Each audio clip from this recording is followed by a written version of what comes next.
Now we're going to be looking at an article a chapter, by Kelly and Emery in on children's divorce outcomes. So rather than looking at how the family or how the parents fare and function and looking at why people get divorced and that sort of thing, we're going to look at the kids specifically in this. So first of all, we need to think about some empirical concerns. A lot of studies of the past were really bad at confounding correlation with causation. Very different things. It's one thing to say that something happens at the same time as another thing. It's another thing to say that because they happen at the same time, that one of them caused the other.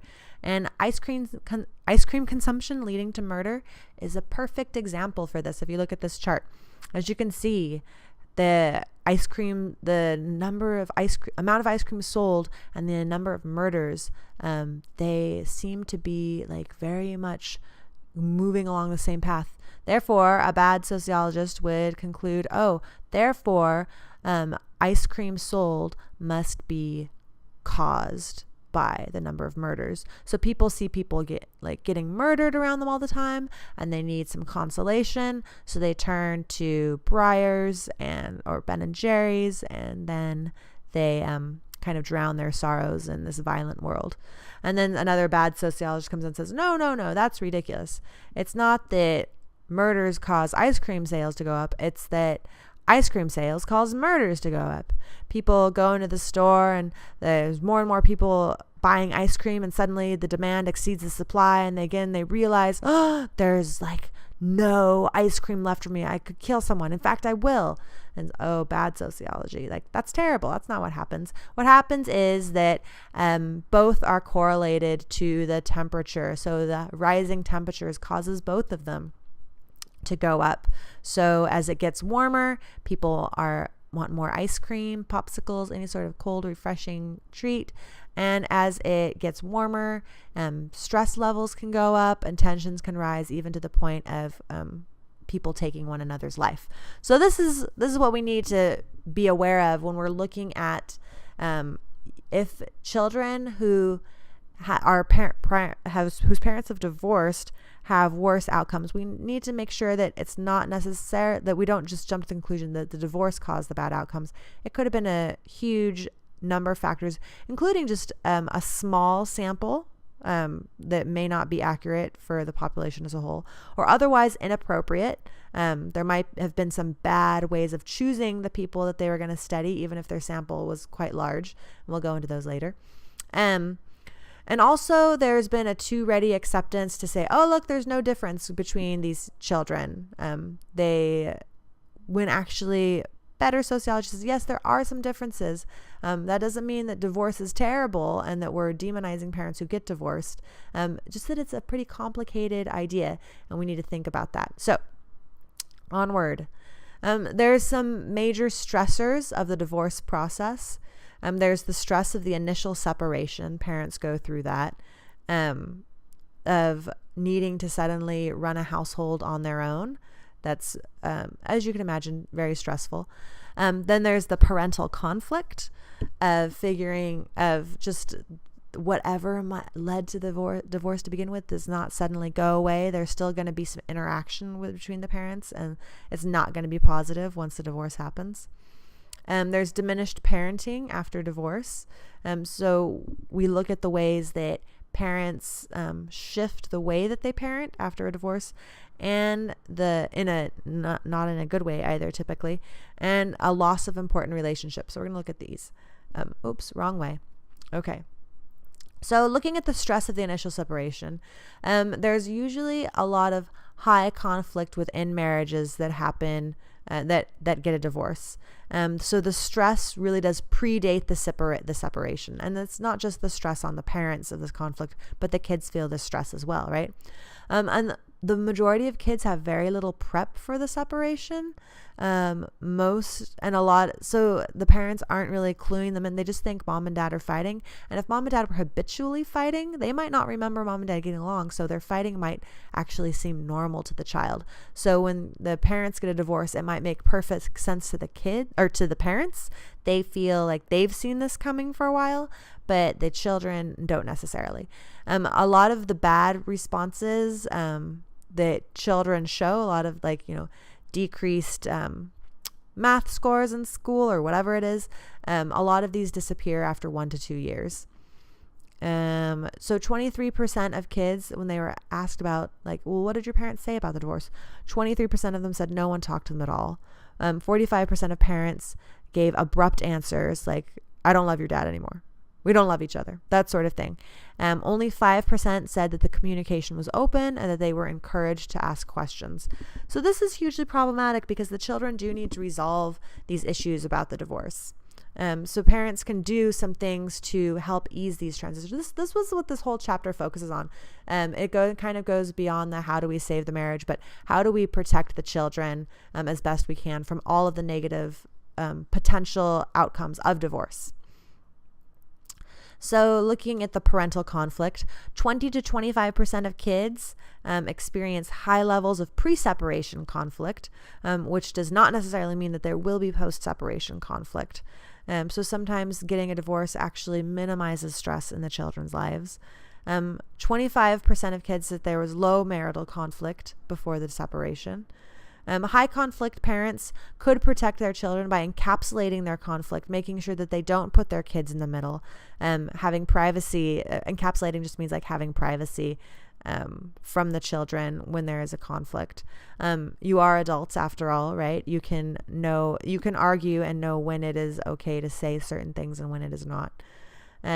Kids did not appear different from when they compared low conflict couples to no conflict couples. So just keeping that in mind.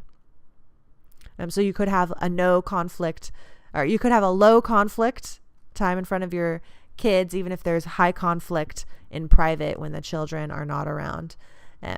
Hopefully none of you guys have to go through this, but maybe you would, you could advise your friends on these sorts of things, because I just experienced my first friends. You have your first friend who gets engaged, your first friend who gets married, your first friend who has a baby, and then suddenly you realize the first milestone is the first to get a divorce. And I just experienced this first milestone, and it was helpful for me to the extent that I was welcome to give advice and weigh in. And this couple that got divorced was actually very much looking for how to minimize. They weren't really looking out for each other's good, which you can imagine can be fairly common, but they were very conscientious about how to minimize the negative impacts for the kids.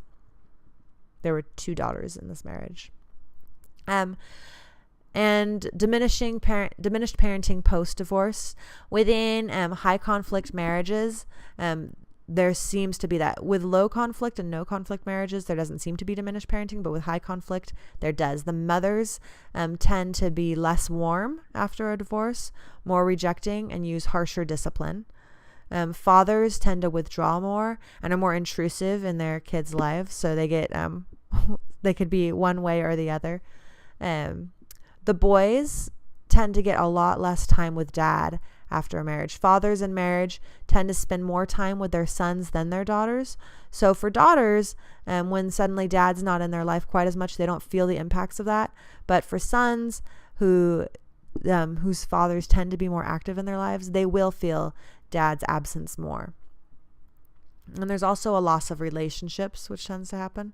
18 to 25% of people or kids have no contact with their father 2 to 3 years after divorce. That's pretty insane if you think about it. No contact at all, not even birthday cards or anything like that.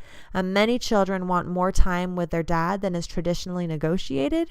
A lot of joint custody is coming more and more into favor, and as you can put this together later on with this article, it has really good outcomes for children to have joint custody for parents. But typically a typical arrangement, traditional, the way it worked was, I remember my friends whose parents got divorced, mom got full custody and dad got visitation rights every other weekend. And that is just not enough to really foster relationships with children when you shared a household with them, right? Kids say a loss of contact with a parent is a primary negative outcome, missing, and they really miss their fathers over time.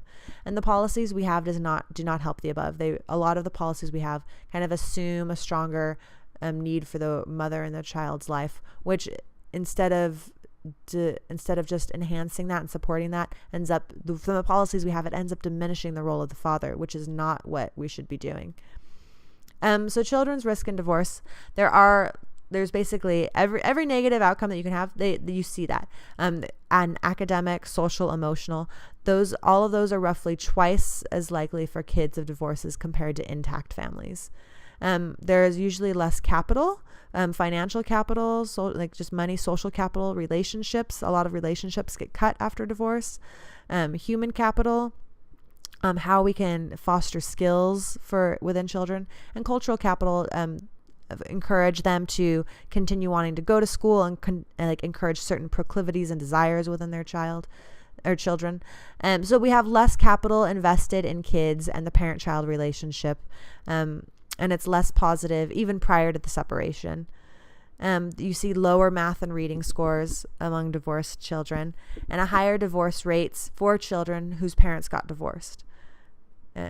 We can have protective factors, though, that can really minimize these deleterious consequences, and this is what we can do. Competent custodial parents and parenting is important. Figuring out how to do the non-resident parent situation, and diminished conflict between parents following divorce. So looking at each of these three, we're going to look at in specific slides. Here we go.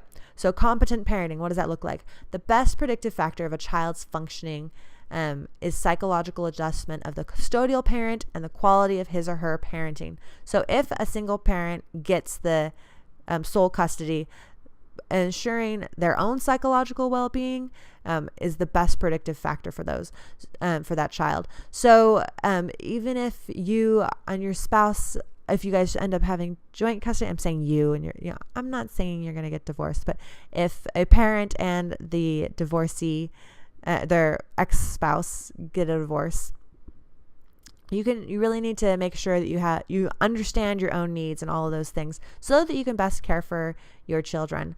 Kids need warmth, emotional support, adequate monitoring, authoritative disciplining, not like a Lords of the Flies sort of thing where they just get to do whatever they want, and age-appropriate expectations. This just kind of goes into the fact sometimes when parents get divorced, suddenly they are overwhelmed by the amount of responsibility that running a household on their own has. They used to have this partner who shared tasks to a varying degree. Even if they didn't share some of the household tasks, they made things light by working perhaps more and that sort of thing.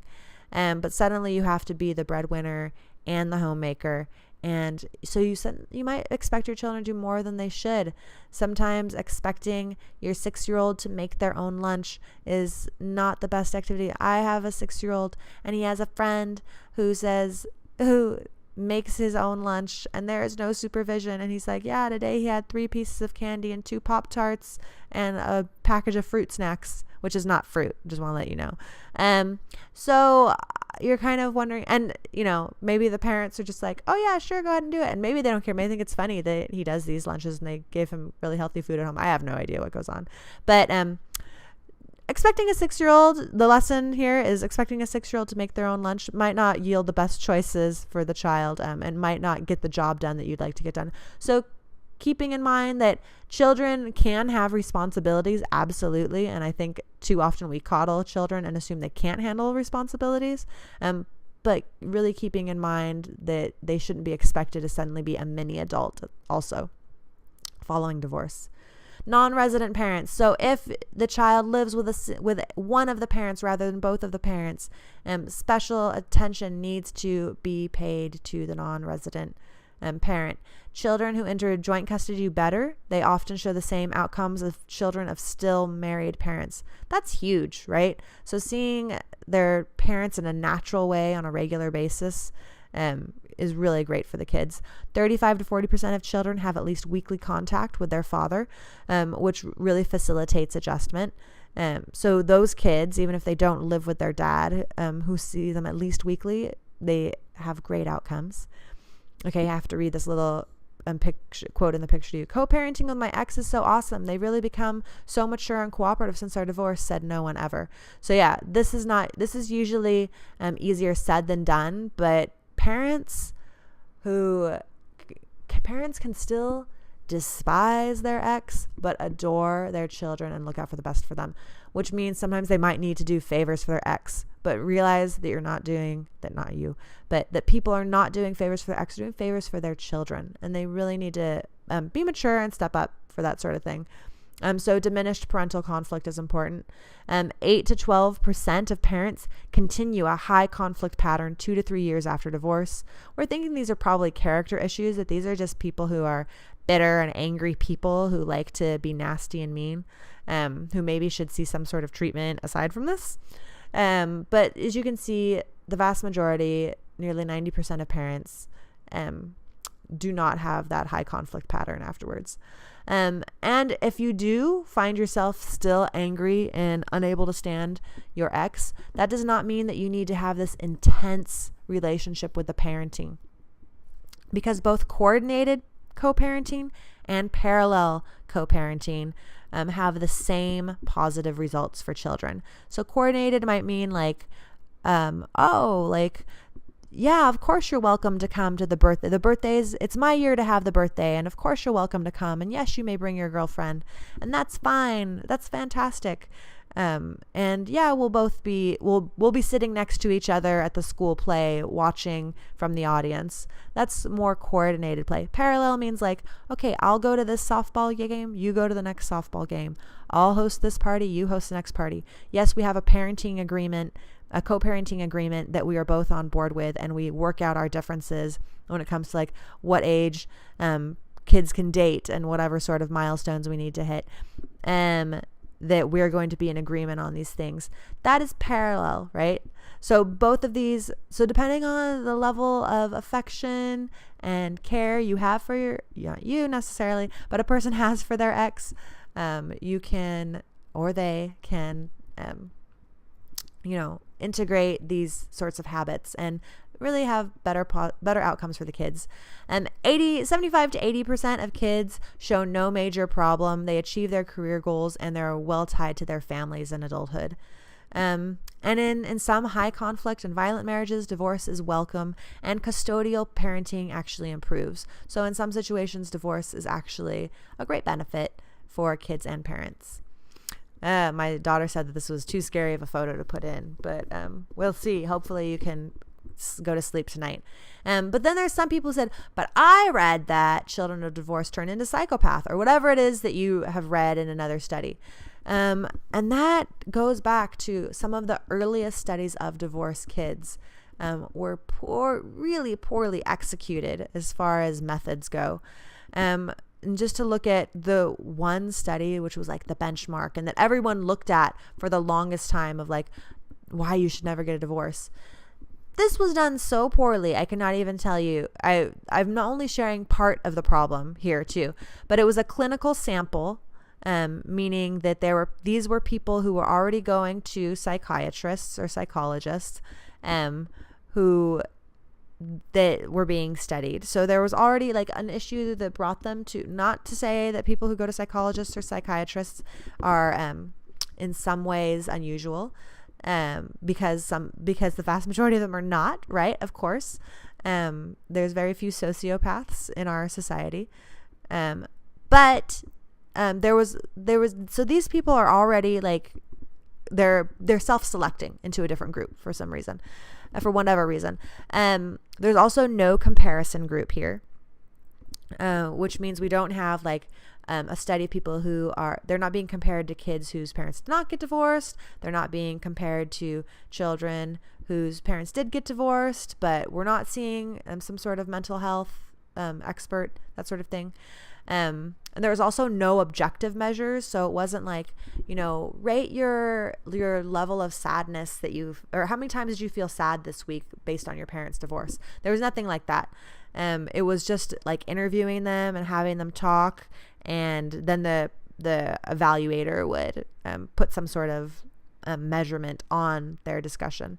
A lot of these people had severe problems, like really severe problems. They were not, quote, normal. Only a third of the parents who were in the study were rated as psychologically adequate or better, right? So we're talking about the vast majority of people not even being psychologically adequate, within this study. 15 to 20% of the people in this study were severely disturbed. So we are not talking about the quote normal population here. We are talking about people who have psychological problems. And this is what the benchmark study was based off of. And also they were talking, some of the things were like, look at this pain and distress are things that these children carried with them for the rest of their lives. But they were conflating pain and distress, which was a huge issue. A lot of when you look at the actual data that they collected, a lot of these people are talking about the pain that they felt and they still feel. Like you can still feel pain that you lost your child or you lost a parent when you were a child. You can still carry that pain forever, that you were sad that they were not able to come to your wedding or whatever it is. Yet you can be a fully functional adult. So that's the difference between pain and distress. These people that experienced divorce, yes, they carried pain throughout their lives, but that doesn't mean that they carry distress. And the write-up was very much like these people carry distress, even though distress is not really echoed in these sentiments. So yeah, you can hold a lot of pain. We all hold some level of pain. We have all had some sort, even losing a dog that we loved very much in our youth. Like we carry that pain, and yet we can still be fully functional human beings. So some best practices that the article offers is never, ever, ever ask kids to choose what parent they want to live with. Once in California, at least, once the child hits 14, the child can choose, say, I want to whatever custody that the judge warranted at that point, unless like there's actually like an endangerment issue to be with that parent. Once a kid hits 14, they can choose where they want to be. But that doesn't mean you should ever ask the kid to choose, even if they are 14. Just tell them that this is not a choice any child should ever make, and that they even can make. So some shoulds.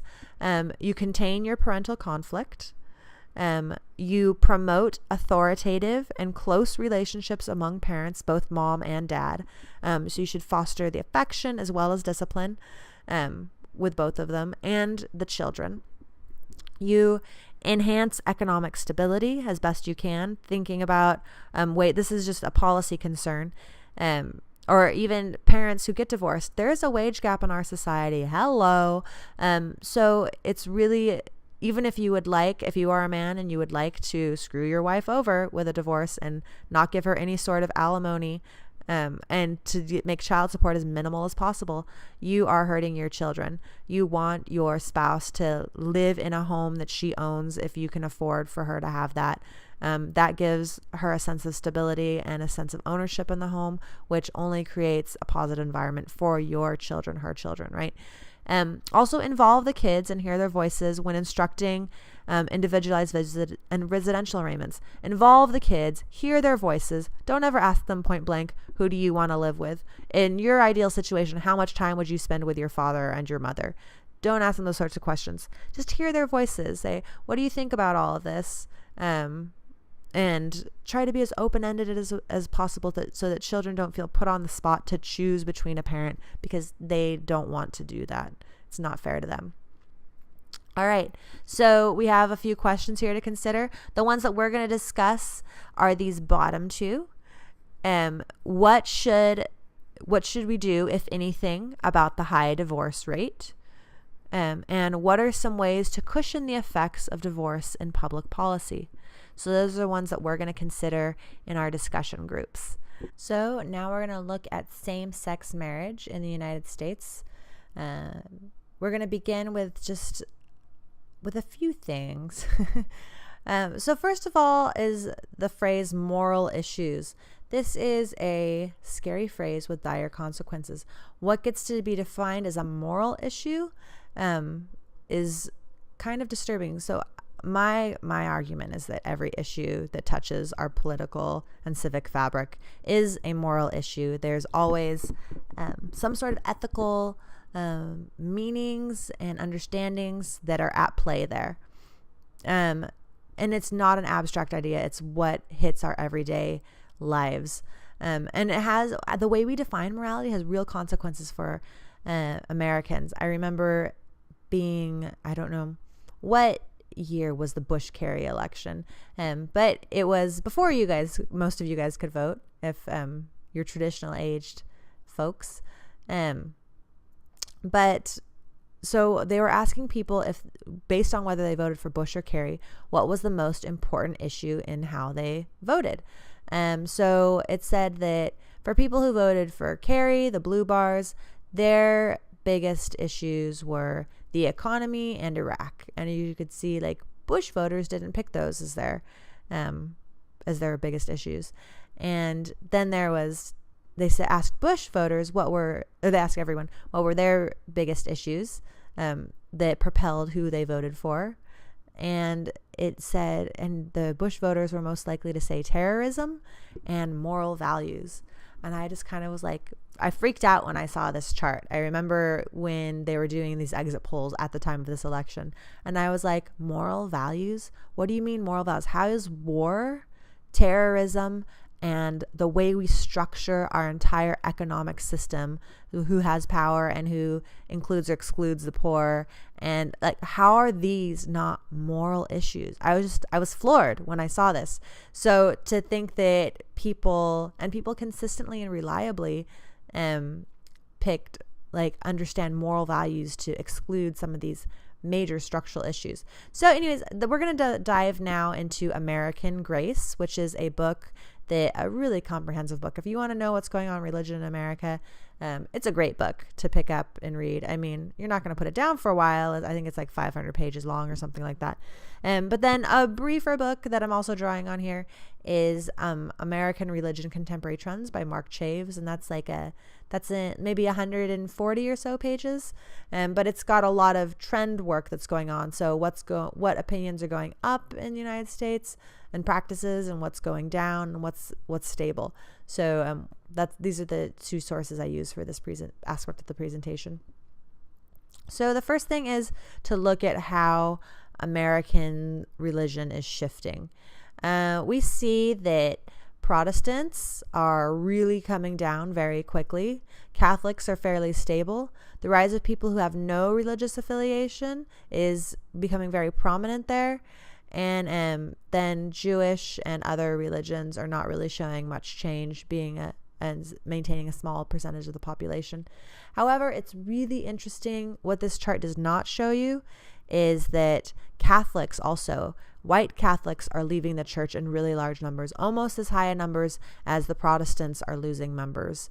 And the only reason that they look stable in this chart is because we're getting a lot of immigration from Catholic-based countries. And that's maintaining an illusion of stability right there. So the reason why, and then when we look more deeply, like, why are all these people going to the nuns and that sort of thing, and why are white Catholics and mainline Protestants, especially if we were to break Protestant down into mainline Protestants, it would be we'd see that it's dropping very quickly. Why are they losing members? And that's because a lot of people who were church-going liberals or progressives left, because it used to be that being religious did not mean being conservative. And around the 1980s, that changed. And so they kind of felt marginalized within. They didn't really feel like they could be both progressive and religious. And if religion was kind of marginal to their politics, if politics was more central to their identity, then they decided just to leave, and they'd rather be identified as a nun. A lot of these nuns are deeply spiritual people. I think of the over 3,000 people that they surveyed, only between 5 and 7, I think, self-identified as atheist or agnostic. So you can see that most of these nuns, as they're called in the book, no religious affiliation, they have a spirituality of some sort.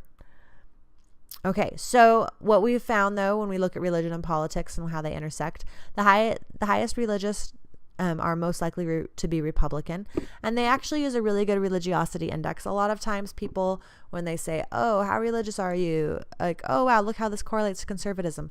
They only end up using really conservative measures of religiosity. So like, do you consider the Bible to be the inerrant word of God? Yes? Okay, good. You're a highly religious person. How often you go to church? Like weekly or more? Yes. Okay, you're good. But these are these are ways that conservatives tend to understand in their faith, whereas liberals and progressives tend to have more ideas of like how I live my life, how I practice, how often I pray or meditate, and these sorts of things. So their religiosity index I thought was really good because it was all encompassing of both of these. It was based not only on frequency of attendance, but also how often you pray outside of religious service, the importance of religion in your daily life, and the importance of religion to your sense of self. How strong a believer are you in religion, and how strong is in your religion, and how strong is your belief in God. And then also the highly religious being correlated with Republicans. That's not true in all denominations. It's true for 70% of highly religious evangelical Protestants and Mormons identify as Republican, but only 62% of mainline Protestants do, which is still roughly 2/3. But only 35% of highly religious Catholics identify as Republican, and a mere 14% of highly religious Black Protestants identify as Republican. So you can see that there's that issue going on. Okay, so the God gap. This is what is called that we are starting to see happen within our American civic life. Not only do we have the religious and the non-religious, and there's always been the religious and the non-religious. The non-religious did not take up as much of a percentage of the American population before, and as they do now. But not only is this God gap, is the non-religious increasing, but it's becoming affiliated with by party lines. So looking today at like what's going on, we see that the lowest religious group, the lowest religious quintile, so the bottom 20% of religiosity folks, have the highest number of Democrats. And we see that slowly decreases up into the highest religiosity quintile. And then we look at Republicans, and the lowest religiosity Republicans, or the lowest religiosity also has the least number of Republicans, and it slowly creeps up over as the religiosity goes up. So as we see here, not only is this gap of religion and irreligion or non-religion happening, but it's being also reinforced along political lines. This has repercussions. This has not always been the case, though. So this is the case now, but this wasn't always the case, especially when we look at the past. The main reason for this shift was that in the 1980s, sex and family issues, which had been the domain of religion for so long, like religious people tended to value sex and family issues more so than non-religious people, and it didn't matter what party you were affiliated with. But suddenly these issues became part of the political debate. Abortion was not a major party issue at the time of Roe versus Wade. It was not taken up. Even after Roe v. Wade passed, people didn't really discuss it much. In fact, when Roe v. Wade first came out, there were more Democrats who were pro-life than Republicans. A lot of this had to do with the fact that there were so many Catholics who were pro-life who were also Democrat. But it also had become a clear platform issue by 1980, and it was also framed as a family values issue. So the Republican Party claimed themselves as carriers of those values, of Republican, family, conservative, traditional values, and it went uncontested by the Democrats. Only very recently, around the time of Barack Obama's first candidacy, did we start to see the Democrats being like, hang on a second, maybe we value family too, but we value it differently. Maybe we value religion too, we just practice and believe it differently, and these sorts of things. But it went uncontested for a really long time. And when those of high religiosity saw a clear party that endorsed their values, they followed those values because those are some of the most important values to them as people. There's now a current shift, as I said, and liberals are now trying to champion family values in their own way as well. So we can see there's a tighter connection between religion and political conservatism than there was in the past. So in the 1970s, when you compared weekly attenders to those who attended more than weekly, the percent who identified as conservative or extremely conservative was pretty similar to those, or not greater than weekly, to those who attended weekly and those who attended less than weekly. You didn't see like a huge difference here. But fast forward to the 2000s, and then you'll see that people who attend weekly, nearly a third of them identify as conservative or extremely conservative. Compared to those who attend less than weekly, far fewer people identify as conservative or extremely conservative. So you can see how religion is really coupled now with conservatism, where it wasn't in the 1970s. Fascinating. And you see this in a number of ways. Older people, so people who are in their 60s now, you don't see the connection of religiosity and party identification as you do with younger people, because they grew up in a time where that connection was not made. And so they're perfectly fine being a Democrat who's highly religious or a conservative who is not religious at all. The role of social capital here is really important. Social capital is just a fancy sociological way of talking about relationships and social networks and where you get information, resources, that sort of thing. Half of all the social capital in our country are face-to-face interactions that are voluntary associations, face-to-face voluntary associations, not memberships that you maybe write a check to and that sort of thing, but groups that you get together with on a voluntary basis, a sports club, a fraternity, a PTA association, a church group, a Bible study, whatever, your voluntary groups that you belong to.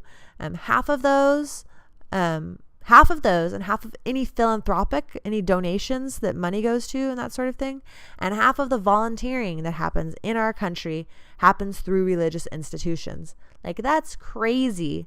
That's a lot of social capital. So churches and religious organizations are like the bearers of social capital in the United States right now. An interesting finding was that people who had fewer friends or social connections at their congregations less readily connected their faith to their politics. But people who had a lot of these connections said, oh yeah, my closest friends do go to my church, had a much stronger correlation with their religious beliefs and their political beliefs. So let's look at church as community. This does a few different things.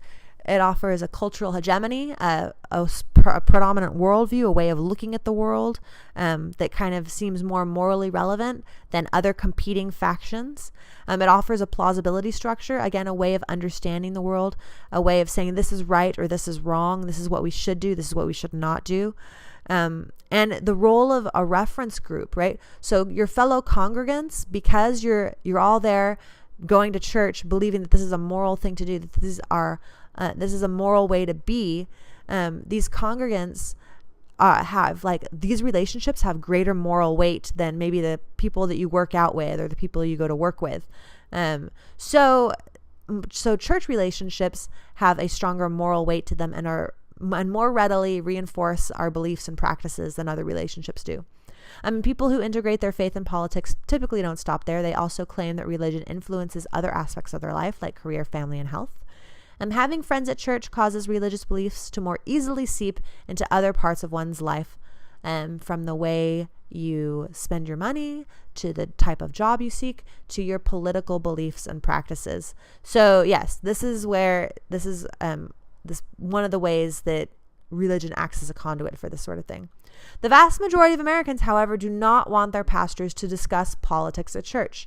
75% of evangelicals say this, 80% of Catholics, 85% of mainline Protestants, and 76% of Black Protestants. So even among the most conservative groups, you don't see more than a quarter of them wanting their pastor to discuss politics at church. The negativity towards this is also increasing. Those who strongly agree that religious leaders should and should not influence voters or government decisions. So let's look at this chart. If you look at if you look at the side of the chart, the percent who strongly agree that leaders should not try to, first of all, influence voters. That's the first set of three columns. The first column said, 30% agreed with that, all the way up to 44%. The 30% is from 1991. So saying, they shouldn't try to do this, but it's risen to nearly half now, that they should not try to influence voters. So this is like a pretty substantial increase over time that we're looking at. And then there's should it influence government? And it looks at the 22% mark. Got it? It's down at the bottom, up to the 38%. So it's really it's increasing. That our intolerance for having pastors and religious leaders talk about politics, our intolerance for that is only increasing. So, okay, religious issues. Interesting here. 91% of people, let's look at this comic real fast. Jesus is coming soon. Unfortunately, he'll be arriving at Tampa. This is where the Republican rally, I think it was the Republican National Convention is held there that year. Take all that you have and give to the poor. And they said, security, a long-haired socialist in a dress has invaded the convention. So here we have an illustration that there are certain issues that are more easily tied to politics and seen as, from a religious standpoint, tied to politics than others. So, religious issues. 91% of people say that they have heard a sermon on hunger and poverty, by far the most common topic recalled. So this was a huge thing. Like nearly every person says, yeah, within the last 12 months, I've heard a sermon on hunger and poverty. Religiosity has a weak influence, however, on one's beliefs about the government's role in the economy, which is fascinating that even though people are hearing about it at church, they do not want their government involved in politics, or has a weak influence at least. Religiosity currently has a considerable influence on abortion and homosexuality, a weaker influence on whether the government should reduce inequality, foreign aid, and the role of the U.S. in the world, and the place of safety and civil liberties. And it has absolutely no effect on the beliefs of immigration or the death penalty. So just looking at a few charts that illustrate this. As you can see, the lowest religiosity people have a pretty broad acceptance of abortion, and the highest religiosity people do not. So you see this correlating very strongly with the abortion issue. Okay, now going to same-sex marriage, we see that the people of the lowest religiosity are the least against same-sex marriages or civil unions, and the people with the highest religiosity are the most against it. And we see this relationship like pretty much straight across the board, really strong, a strong increase. Now, something I do want to point out here is that this data was from 2006 to 2007, and normally a decade isn't enough to date sociological research on public opinion. Normally that's fine. However, as we're going to see in a second, this issue has changed rapidly and within this time frame. And so while this issue would still correlate the same way, because same-sex marriage is still really closely affiliated with religious and politics, or religion and politics in this intersection, it does not, you're not going to see these same percentages. So this low end of 16% might be closer to like 8%, and this high end of 60% would probably be closer to the mid 40s, I'd say. So you would see big drops in all of these, just because by and large people are so much more in favor of same-sex marriage. But again, now you can look at these all on your own time. You can hit pause, but you can see that while some of these do have an influence as far as religiosity and politics goes, it's a lot weaker. This is a lot steeper of a graph, right? When we're looking at the abortion and civil union, same-sex marriage issues. Here, there might be an increase, but it's ever so slight compared. You're looking at a difference of 12 to 10%.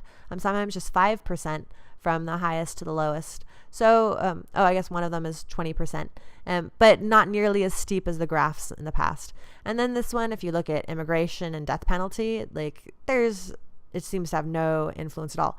Part of this is because it's kind of tricky as far as this goes, because there are some religions that are very much in favor, for example, of the death penalty, like Southern Baptists.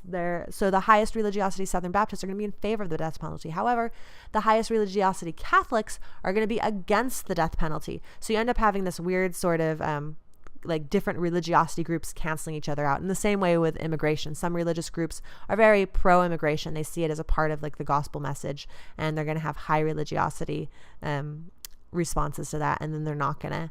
And then there are some groups that are that high religiosity means they're going to be against immigration. So interesting in that way. And just look at progressive religion really briefly. And this is a picture of Dorothy Day, who's a founder of the Catholic worker movement. It's a very progressive, poverty concerned and justice concerned and peace concerned aspect of laity within the American Catholic Church. But contrary to popular belief, the more liberal a congregation is, the more likely it is to have political sermons, voter registration drives, or organized marches. So you're a lot more likely to be politically involved if you're a liberal church, not a conservative church, which kind of goes against popular understanding. This is how religious progressives can keep from being nuns, right? So if people are leaving because they're like, I can't take this, I can't be both a Democrat and a religious person, one of them has to give. This is what my society is telling me. But this is how religious progressives can maintain their religions. They surround themselves with like-minded others who offer a progressive definition of bringing faith to politics. Again, this is about community, and you reference others that you surround yourself with. But liberal churchgoers only account for about 2% of the population. So if you divide the United States into 6 groups, people who identify as either liberal, moderate, or conservative, and then you were to divide them into churchgoers and non-churchgoers, liberal churchgoers are only like 2% of the population. So progressive religion, while it's really interesting to look at, is a pretty small phenomenon. Liberals get more politics at church than conservatives. So if you look at this is just kind of a chart that kind of outlines these politics. So if your church is very conservative, it's a lot less likely to have social or political sermons monthly or more, have voter registration or voter guides, and ever organize marches. So that's the very top of the chart. And you can see how these numbers really increase pretty quickly as it goes down to the very liberal congregations being quite active. So yeah, that's some of that. Now we're going to look explicitly. So we've kind of looked at the religion and politics ideas pretty broadly, which is kind of the foundation for this. But now we're going to look very specifically at popular opinion on same-sex marriage and why it's changing. Okay, so changing demographics. We've got in 2004, 60% of people opposed same-sex marriage and 33% were in favor of same-sex marriage. So that was back in the day. And it nearly flipped in a decade. I cannot even, the sociologists are just like, what is going on? This does not happen. But in 2014, 39% opposed same-sex marriage and 55 were in favor. These are nearly flipping people on their heads. This is an accelerated change versus a stable change. Nearly all the time when we see change in public opinion, it's a stable change.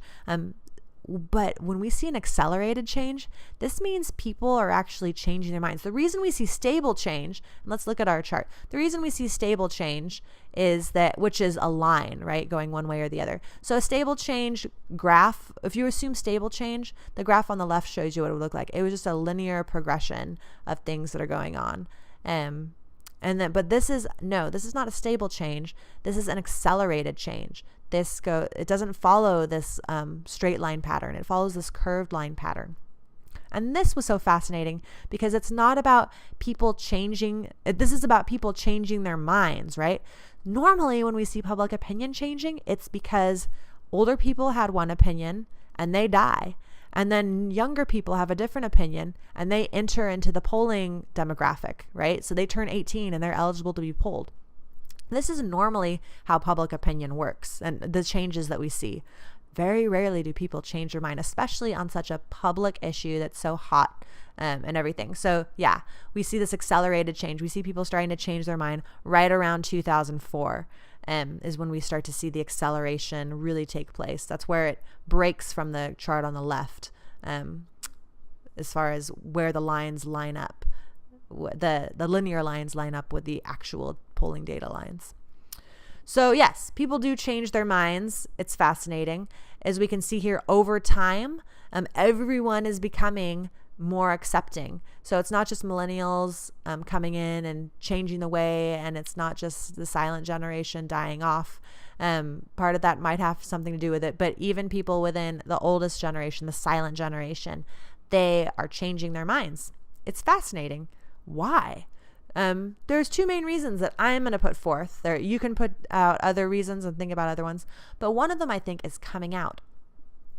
So one of the biggest things that sociologists and psychologists have discovered is that if you know people who are of a certain demographic, you do not hold hostility towards them. So for example, if you know people who are Black, you do not hold hostility towards Black people. And now the causality is a problem, right? So do people then do people seek friends who are Black because they don't have a problem with them, or they're open to having friends who are Black because they don't have a problem with them?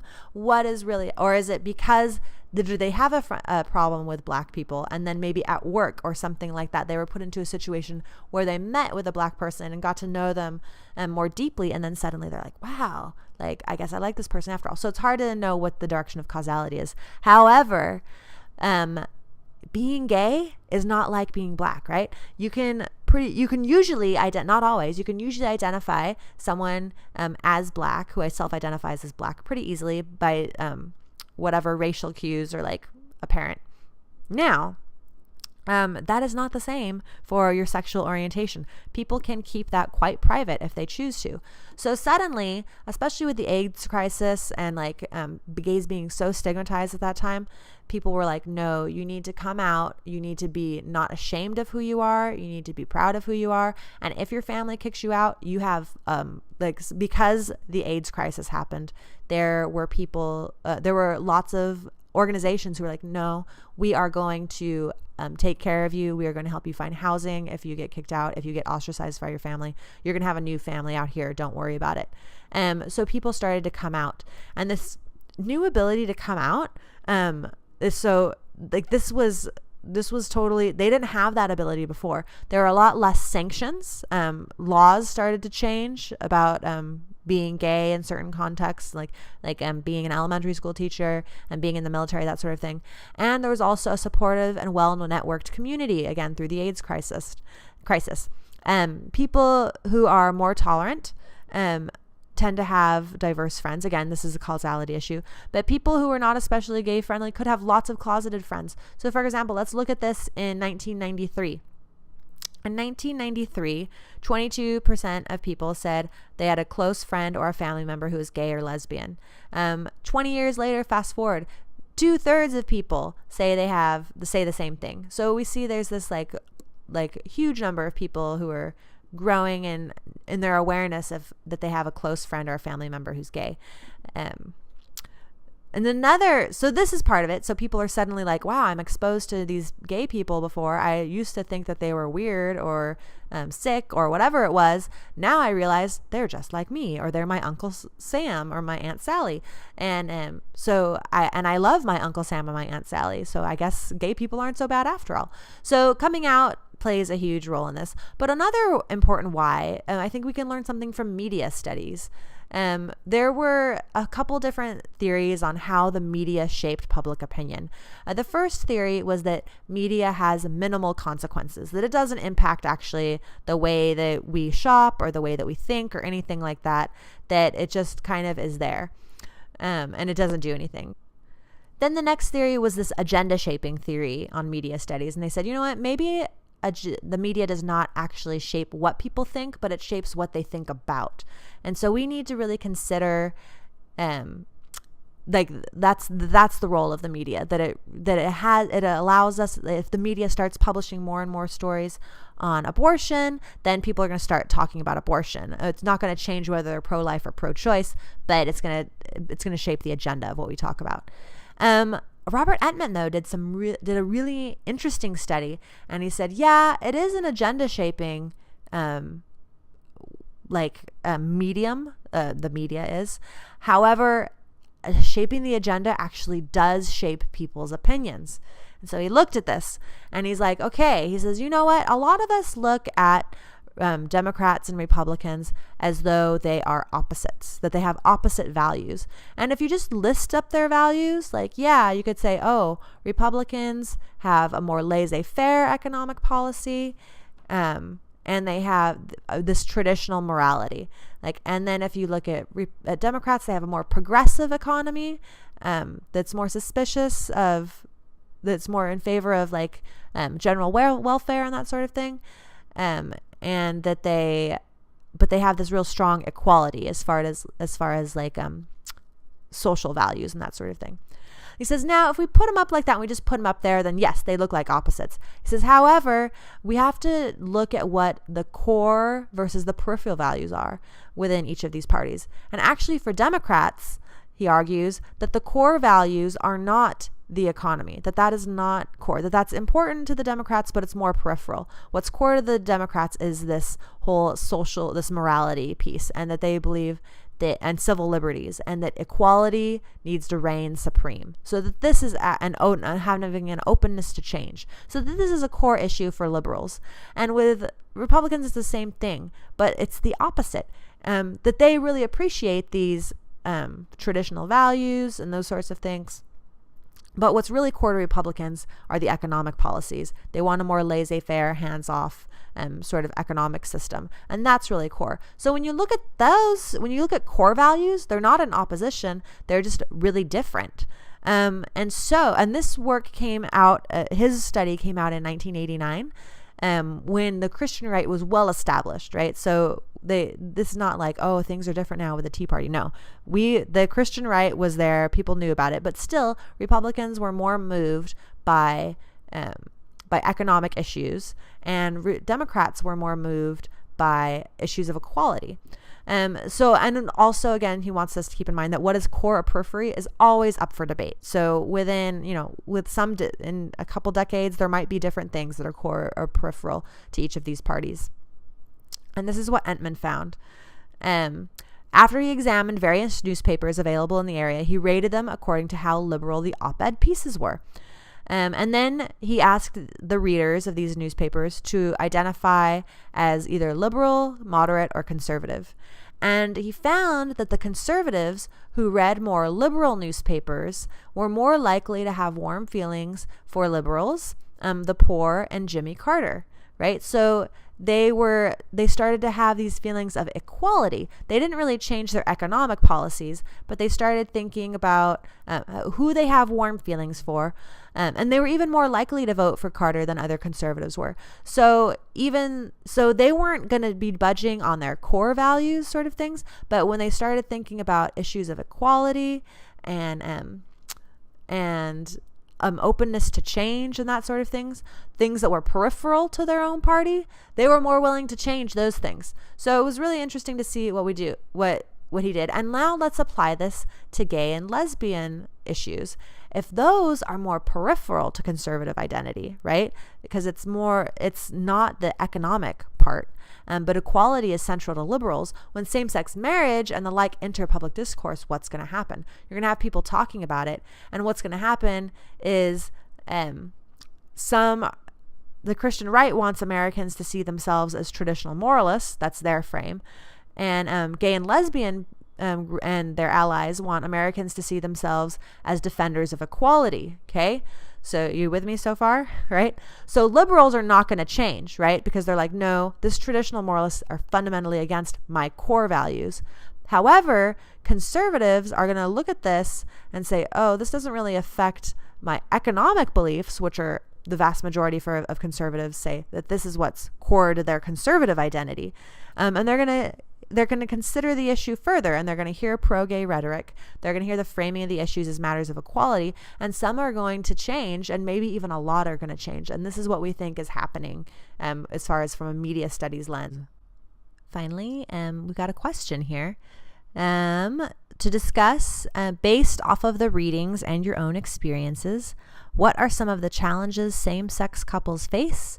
And regardless of your belief on the morality of same-sex relationships, how should we support these families through policies or a smaller scale? So think about that, and can't wait to hear your answers or read them. Thanks.